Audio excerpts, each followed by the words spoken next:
Hi guys, papunta nga pala kami sa airport para salubungin yung dalawa kong kuya na uuwi.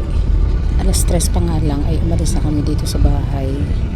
Kasi ang sabi ng kuya ko 4:30 ang flight nila. Yung pala 6:30 pa.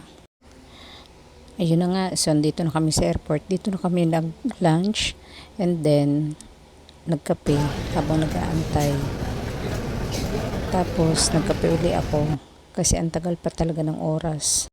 Pagkaubos ko ng padalawang tasa ko ng kape, nagaya na ako dun sa may labasan sa may arrival. Pagtingin ko kasi 7 na, yung pala 8:55 pa talaga ang kanilang dating.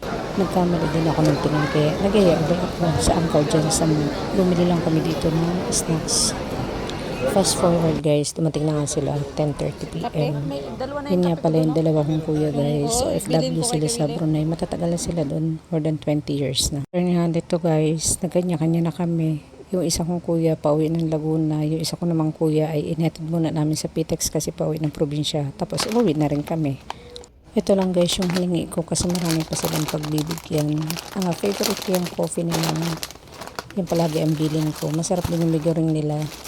Tapos yung chocolate na kaunting-kaunti kasi hindi naman kami mahilig sa matamis. Tsaka yung quail eggs. Masarap yan. Yun lang guys. Thank you for watching. Bye!